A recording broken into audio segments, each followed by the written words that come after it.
உயிரோடு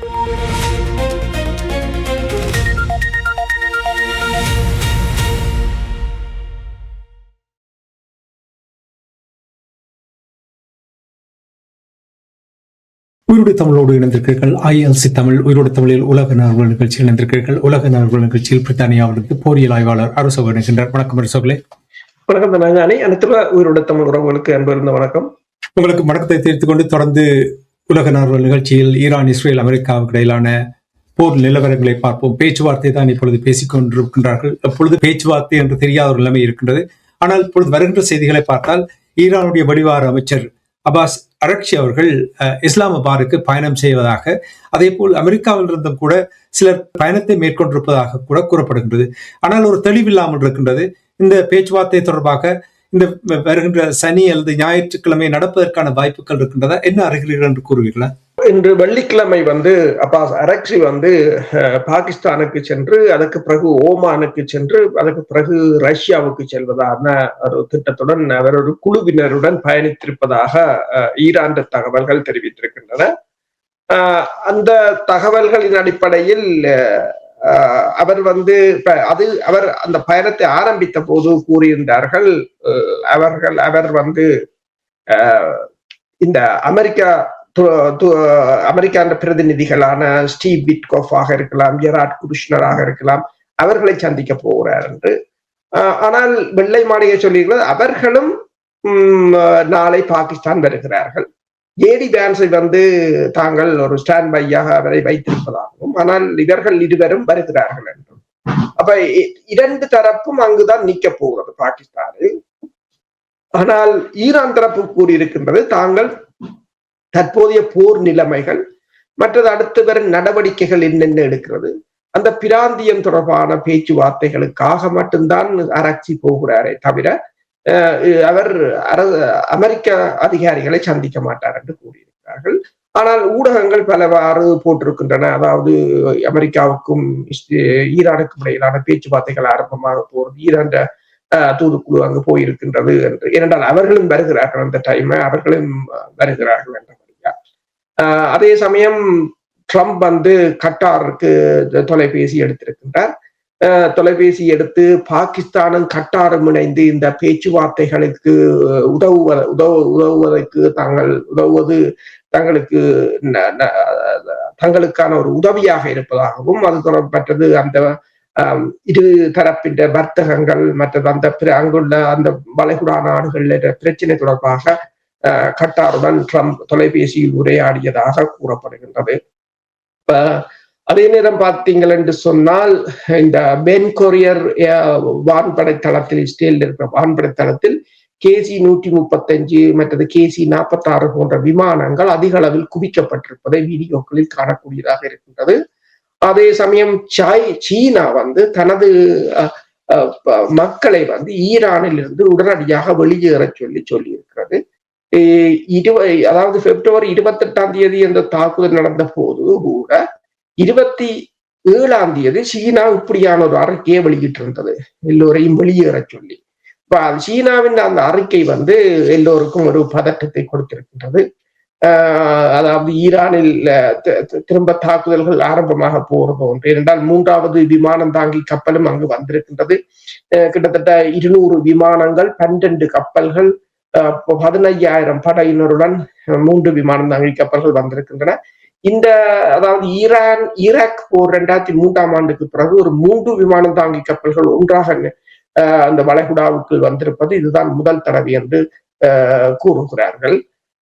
எனவே 2 அதாவது தாக்குதல் திட்டமும் இருக்கலாம் அல்லது மிரட்டுவதாக கூட இருக்கலாம் என்ற துணியும் இருக்கின்றது. அதே சமயம் ஈரான் ஏதாவது ஒரு உடன்பாட்டுக்கு வர வேண்டும் என்று சொன்னால் தங்கள் கோரிக்கைகளை ஏற்றுக்கொள்ள வேண்டும் என்று ட்ரம்ப் என்று கூறியிருக்கின்றார். அவரை பொறுத்தவரையில் அவர் ஒவ்வொரு தடவையும் அதை மாறி மாறித்தான் கூறுவார். ஆனால் இந்த நிலைமை ஒரு பேச்சுவார்த்தை நடைபெறுமா நடைபெறாதா, ஏன் இருவரும் ஒரே நேரத்தில் பாகிஸ்தான் இருக்கிறார்கள் என்ற ஒரு குழப்பமாக பல ஊடகங்களும் பல மாதிரியான தகவல்களை வெளியிடும். அதற்காகத்தான வெள்ளை மாளிகையினுடைய பத்திரிகையாளருக்கான செயலாளர் கரலின் லெவிட் கூறியிருக்கின்றார், ஈரான் பேச்சுவார்த்தை நடத்த விரும்புகிறது என்று கூறியிருக்கின்றார். அப்படின்னு சொல்லும் பொழுது அரக்ஷி அவர்கள் போவதும் குஷ்னரும் விட்காஃபும் சந்தித்து ஒரு வெற்றிகரமாக அமைந்தால் ஜேடி வான்ஸ் அவர்கள் ஸ்டாண்ட் பையில் நிற்கின்றார், அதாவது காத்துக் கொண்டிருக்கின்றார், தேவை இருந்தால் அவரும் பயணிப்பார் என்று கூறுகிறார்கள். இது சாத்தியமா? ஒரு வியாபாரம் செய்வது போலதான் இருக்கின்றது. என்னென்று சொன்னால், அவர் போற நேரத்தை பார்த்து உடனடியாகவே இவர்களை அனுப்புகிறார்கள். உடனடியாக அவர்கள் அனுப்பும் போது பங்கு சந்தை 13% S&P 500 வந்து 13% உயர்ந்திருக்கின்றது. இந்த மார்ச் முடிவிலிருந்து இப்ப வரைக்கும் $7 டிரில்லியன் பங்கு சந்தை உழைத்திருக்கிறது என்று சொல்கிறார்கள். இப்ப அவர்கள் இது இப்படியான ஒரு செய்திகளை வைத்து இந்த மார்க்கெட்டை மனிப்புலேட் பண்ணுவதற்கான ஒரு வியாபாரமாகத்தான் பார்க்கலாம். ஸ்டாண்ட் பையா வைத்திருக்கிறார்கள். ஏனென்றால் இதை தங்களுக்கு சாதகமாக பயன்படுத்திக் கொள்வதற்கு. ஏனென்று சொன்னால் ஈரான் இதுவரை இப்ப ஈரானை பொறுத்தவரையில் ஈரான் பேச்சுவார்த்தை சொல்லுகிறார்கள்.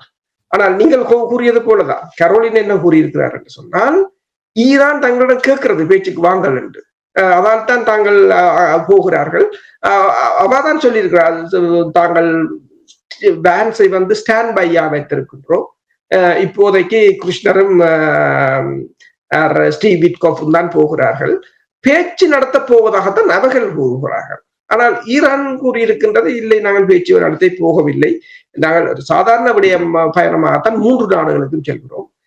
ரஷ்யாவுடனும் இது தொடர்பாக தற்போதைய நிலைமை தொடர்பாக கலந்து ஆலோசிப்பதற்கு போகிறோம் என்று அவர் கூறியிருக்கிறார். இப்ப நீங்கள் பங்குச்சந்தை தொடர்பாக கூறும்பொழுது டொனால்ட் ட்ரம்ப் அடிக்கடி கூறுகிறார், தன்னுடைய ஆட்சி காலத்தில் தான் பங்குச்சந்தை இவ்வளவு சிறப்பாக உயர்ந்து கொண்டே இருக்கின்றது ஒவ்வொரு நாளும். அவர் சொல்வதில் உண்மை இருக்கிறது தானே, இல்லையா? மனிப்புலேட் பண்ணுகிறார்கள்.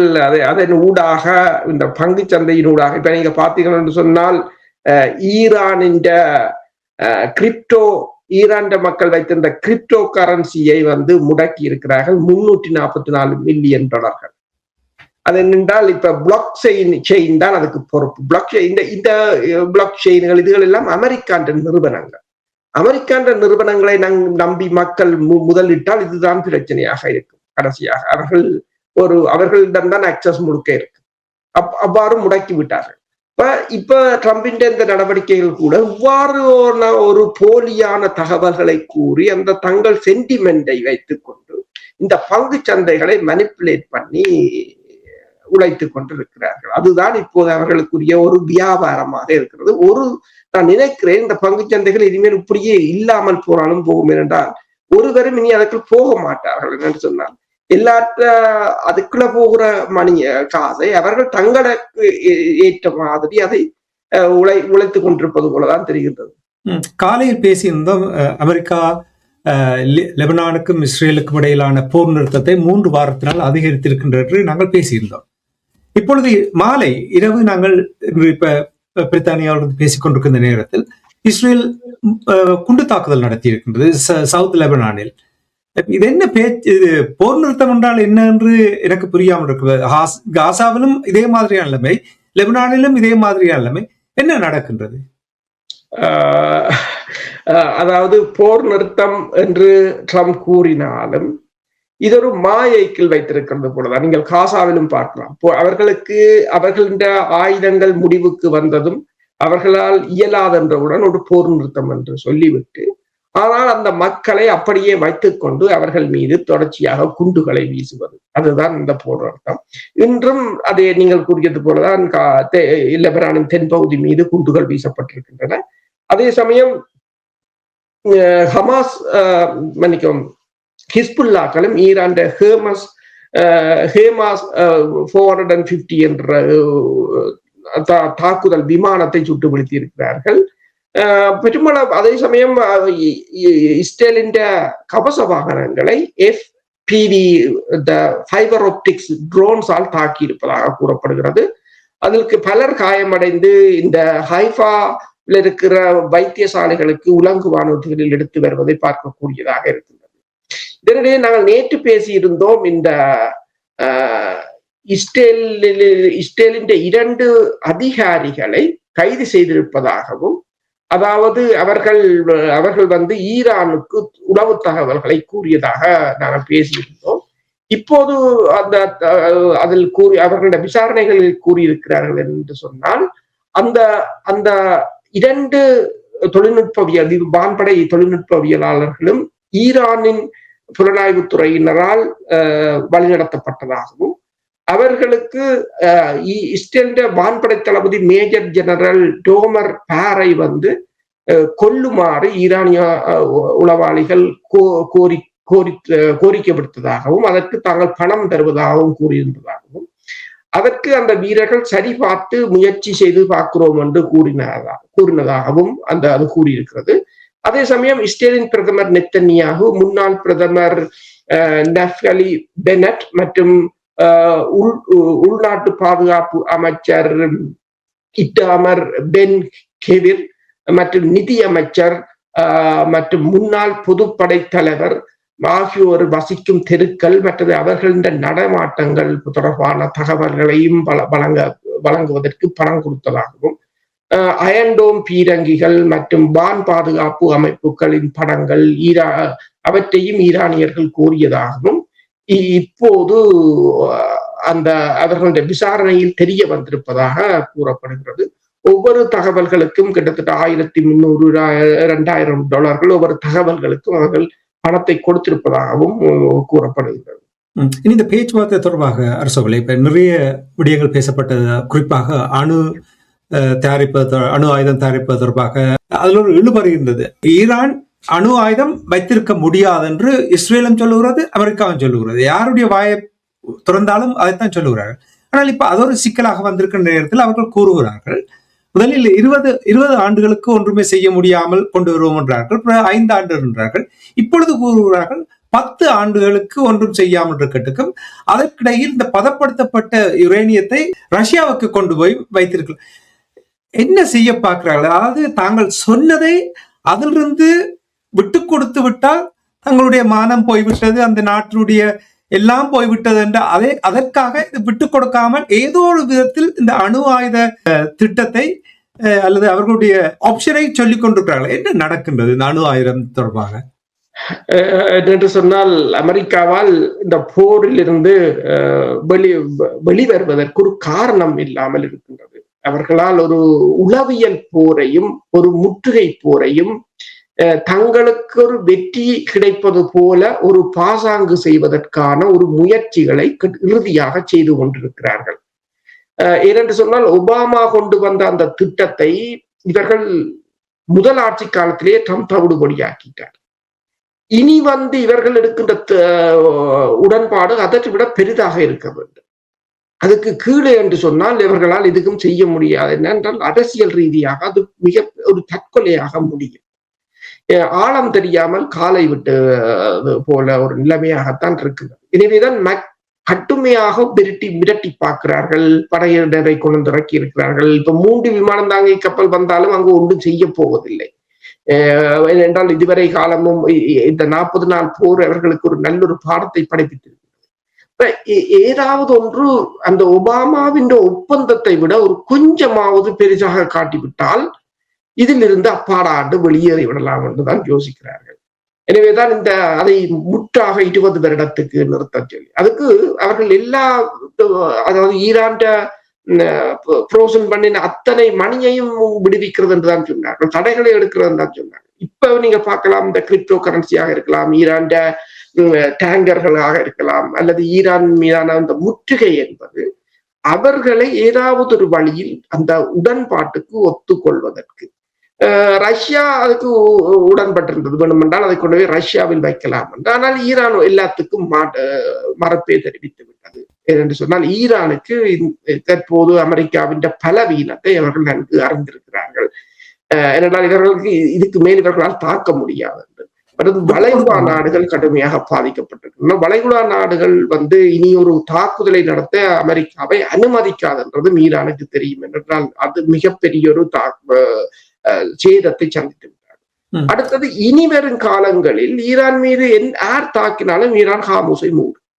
அப்ப அப்படி மூடுமாக இருந்தால் இனிமேல் ஒருத்தரும் தாக்க முடியாத நிலைமையாக இருக்கும். இனி யாரும் அமெரிக்கா தாக்குவதனாலும் ஐரோப்பா விடாது தாக்குவதற்கு. இரண்டாவது பாதிக்கப்பட போகிறது தாங்கள் என்றது தெரியும். இப்ப ஈரான் பக்கம் மிக அதிக அளவான அனுகூலங்கள் இருக்கு. அவர்கள் இழப்புகளை சந்தித்தாலும் அதிக அளவான அனுகூலங்கள் இருக்கிறது.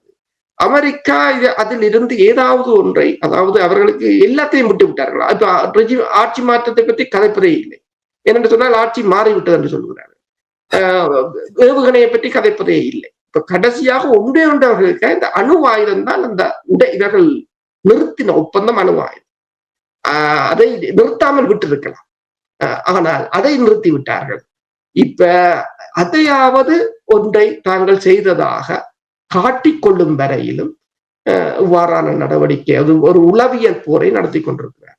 இப்ப இந்த 10 அம்ச ஈரான் வைத்த 10 அம்ச கோரிக்கையில் 9 அம்சங்களை அமெரிக்கா ஏற்றுக்கொண்டால் இந்த அணு ஆயுதத்தை விட்டுக் கொடுக்குமாறு கேட்டால் ஈரான் விட்டுக் கொடுக்குமா?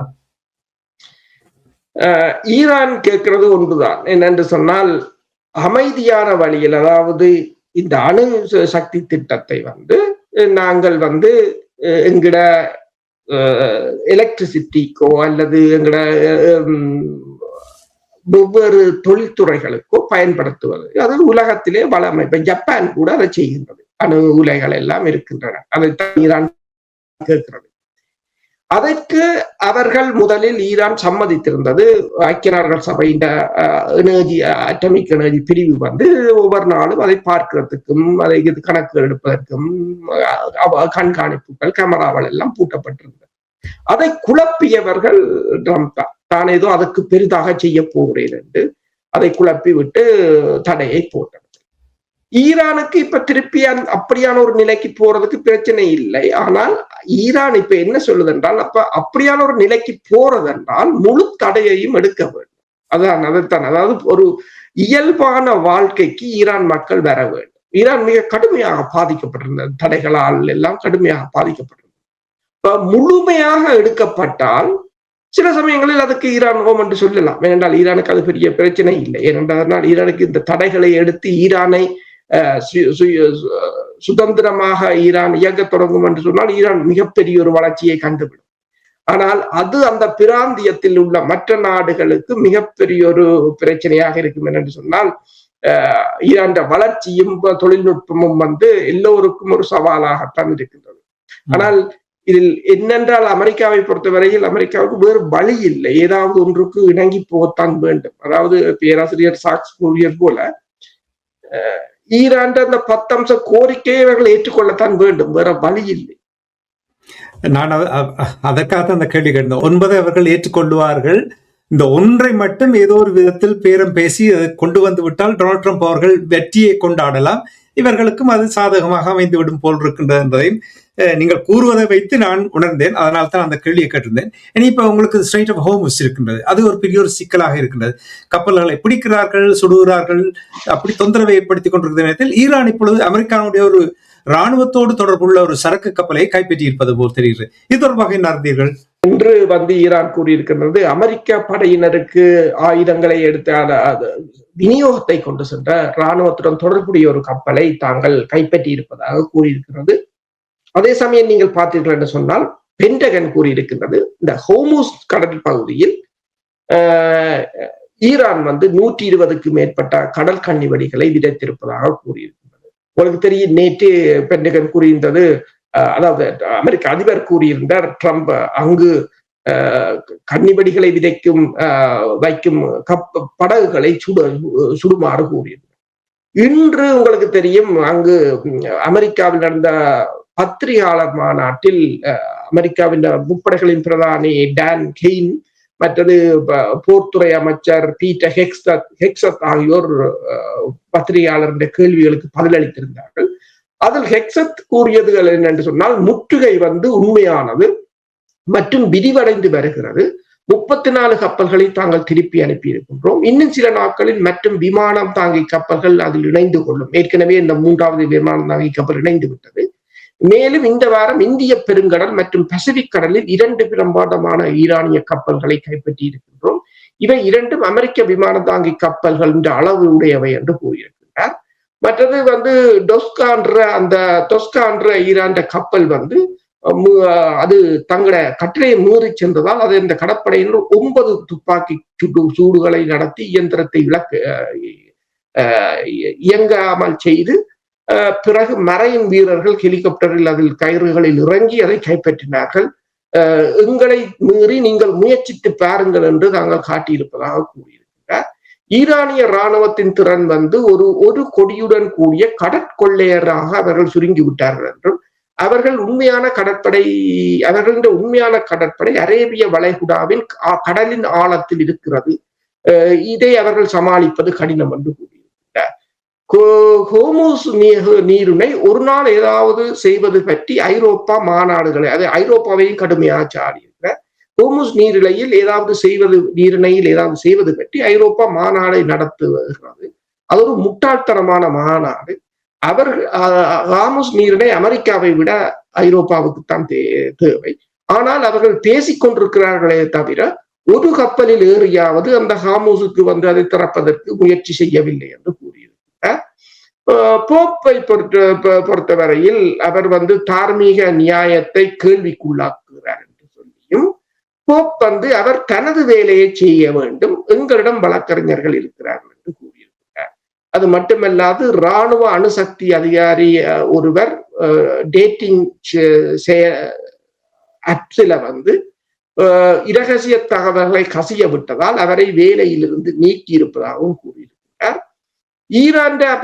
அவர்கள் கேட்ட கேள்வி என்றால், கடற்படை ஈரானிடம் இல்லை என்று சொன்னீர்கள், ஆனால் ஈரான் 2 கப்பல்களை கொண்டு சென்றிருக்கிறார்கள். அதற்கு அவர் கூறியது என்று சொன்னால், நீங்கள் ஒரு சுமார் சிறிய மீன்பிடி படகும் ஒரு AK துப்பாக்கியும் வச்சிருந்தால் நீங்கள் கப்பலை கடத்தலாம்.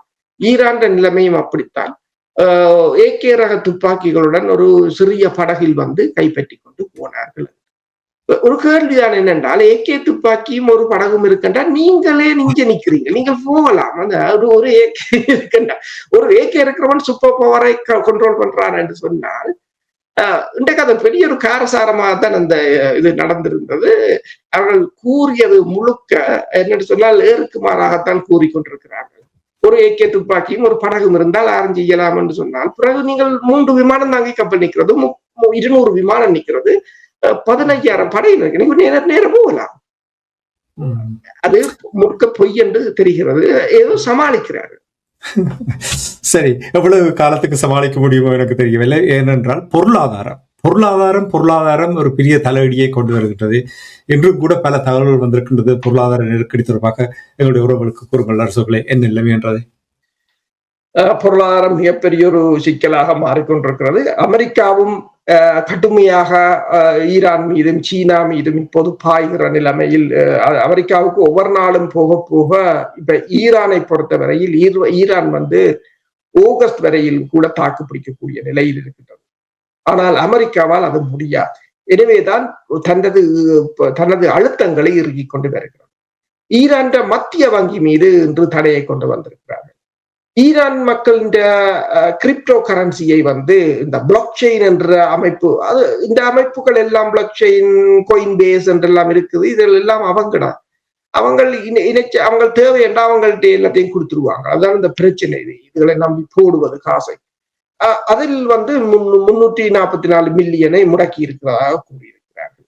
அதே சமயம் நீங்க பாத்தீங்கன்னு சொன்னால், இந்த ஆயில் ரிஃபைனரி சீனாவின் 40 நிறுவனங்கள், ரிஃபைனரிகள் மற்றது ரிஃபைனரியோட சேர்ந்த நிறுவனங்கள் எல்லாவற்றுக்கும் தடை விதித்திருப்பதாக ட்ரம்ப் தெரிவித்திருக்கிறார்.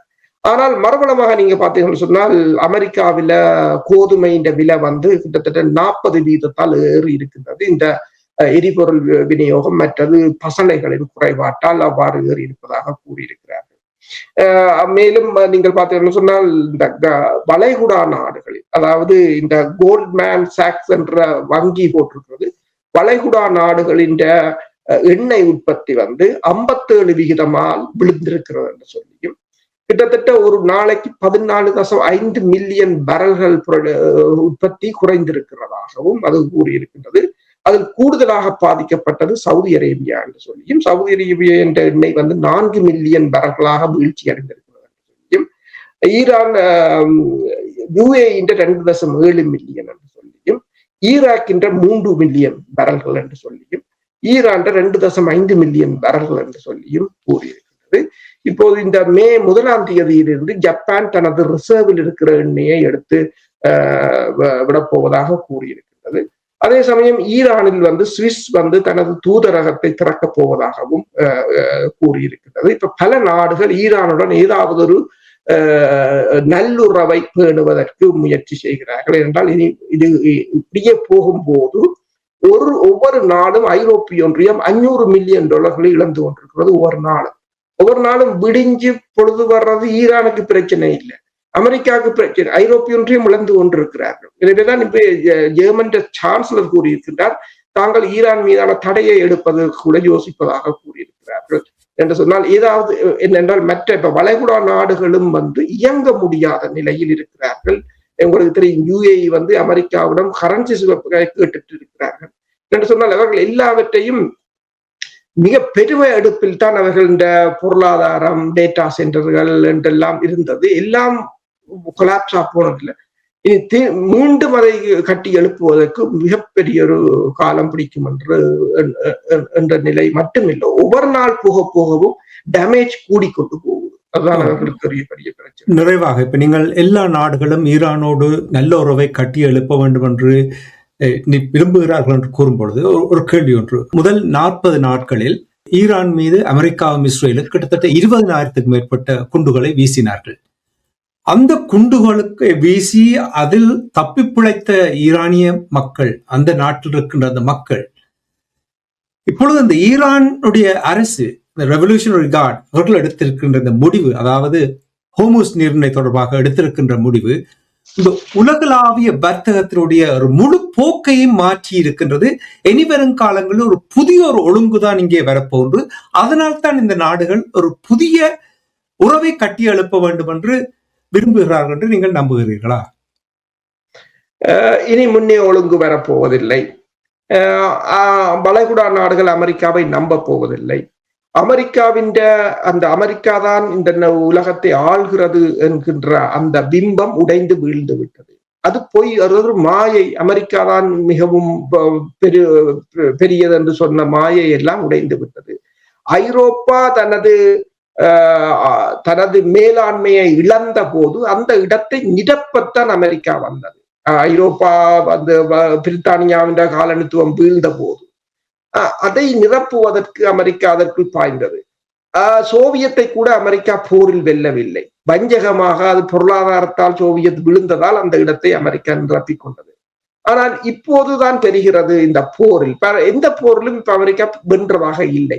ஈராக் போராக எடுத்தாலும் சரி, ஆப்கான் போராக எடுத்தாலும் சரி, வியட்நாம் போராக எடுத்தாலும் சரி, கொரிய போராக எடுத்தாலும் சரி, போர்களை ஆரம்பித்தார்களே தவிர பெருமளவில் வெற்றி பெறவில்லை. இப்ப உங்களுக்கு தெரியும், பாகிஸ்தான் 13,000 படையினர் தான் சவுதி அரேபியாவில் போய் இறங்கி இருக்கிறார்கள். பாகிஸ்தான் ஜெட் தான் அங்கு போய் இறங்கி இருக்கிறது. பாகிஸ்தான் அசீம் முனீர் தான் இப்ப அமெரிக்க அதிபருக்கே ஒரு நம்பிக்கை நட்சத்திரமாக தெரிகிறார் என்ற ஒரு நிலையாகத்தான் இருக்கின்றது. அந்த அவ்வாறான ஒரு நிலையில் இனி ஈரான் இந்த ஹார்முஸை மூடியது. இப்ப எல்லா நாடுகளும் இப்ப ஈரானுடன் இனி இப்ப யோசிப்பார்கள், இனி ஒரு காலத்துல ஈரானை தொட முடியாத ஒரு நிலையை கொண்டு வந்து விட்டார்கள். தொட்டால் ஹார்முஸை மூடுவார்கள் என்றால் உலக நாடுகளுக்கே ஒரு அச்சமாகத்தான் இருக்கு. ஏனென்றால் இந்த தாக்கத்திலிருந்து வெளிவரவே 2 வருடம் எடுக்கும் என்று கூறுகிறார். அந்த 2 வருடம் எடுக்கிறதுக்கும் ஈரான் நல்ல நிலையில் இருந்தால் தான் இவர்களால் மீள முடியும் என்ற ஒரு நிலை. அந்த மக்கள் 40 வருடம் இந்த இவ்வாறான அழுத்தத்துக்கு கீழ் இருந்தனர். இன்று ட்ரம்ப் என்ன கூறியிருக்கிறார்? ஸ்பெயினை நேட்டோவில் இருந்து தூக்கப் போவதாக கூறியிருக்கிறார். ஸ்பெயின் பிரதமர் சொல்லியிருக்கிறார், இமெயிலை பற்றி நாங்கள் ஒன்றும் இமெயில டீல் பண்றேல, ஆவணத்தை நீங்கள் வேணுமென்றா தாருங்கள். அதுக்கும் அவர் சொல்லிக்கிறார், நேட்டோவின் ஆவணத்துல சஸ்பென்ஷன் என்ற ஒன்றுமே இல்லை அங்கே என்று சொல்லியும், மற்றது நாங்கள் நேட்டோவுடன் கோஆபரேட் பண்ணல என்று நாங்கள் சொல்லவில்லை. எங்கட சட்ட திட்டங்களுக்கு அமையத்தான் நாங்கள் ஆதரவுகளை கொடுப்போம். நீங்கள் உலகத்தின் ஐக்கிய நாடுகள் சபையின் விதிகளை எல்லாம் மீறி நீங்கள் செய்கிற சண்டைக்கெல்லாம் நேட்டோ ஆதரவு கொடுக்க வேண்டும் என்று எந்த இடத்திலும் எழுதப்படவில்லை என்று அவர் கூறியிருக்கிறார். இயலுமண்டா தூக்கி பாருங்க, அவர் பதிலளித்திருக்கிறார். ஸ்பெயினுடைய பிரதமர் போன்றவர்கள் பல துணிச்சலான தலைவர்கள் தான் இப்பொழுது தேவையா இருக்கிறது. இவன் காணி கூட ஓரளவுக்கு வெளிப்படையாக சில விடயங்களை பேசியிருந்தார். அப்படியான தலைவர்கள் தான் தேவை. இந்த பப்பெட் தலைவர்கள் இருந்தால் அந்த பழைய ஒழுங்குக்கு இது மீண்டும் போய்விடும். அதுக்குத்தான் டொனால்ட் ட்ரம்ப் அவர்கள் முயற்சிக்கின்றார் போல் தெரிகிறது. சிறப்பு அரசுகளே, இன்றும் கூட நிறைய தகவல்களை அன்பர்களுக்காக எடுத்து வந்தமைக்காக அன்பர்கள் சார்பாக நன்றியை கூறிக்கொண்டு மீண்டும் அடுத்த நிகழ்ச்சி இருந்திருப்போம். அதுவரைக்கும் நன்றி, வணக்கம். நன்றி, வணக்கம். எமது பார்வையாளர்களுக்கு வணக்கம். மக்களின் குரலாய் ஓங்கி ஒலிக்கும் இலக்கு மின்னிதழ் மற்றும் உயிரோடை தமிழ் வானொலி ஆகிய இவ்விரு ஊடகங்களும் உங்களைப் போன்ற எமது நேயர்கள் நண்பர்களின் ஆதரவிலேயே இயங்கி வருகின்றன. மிக குறைந்த வளங்களுடன் பல இடர்கள் மற்றும் தடைகளை தாண்டி பயணிக்கும் எமது ஊடகங்களின் பணிகள் மேலும் வளர உங்களால் முடிந்த நிதியுதவியை வழங்கி இன்னும் காத்திரமான செயற்பாடுகளை முன்னெடுக்க உதவுமாறு மிகவும் பணிவன்புடன் வேண்டி நிற்கின்றோம். உங்கள் பங்களிப்பு உங்களின் உரிமை குரலாய் ஓங்கி ஒலிக்கும். நன்றி.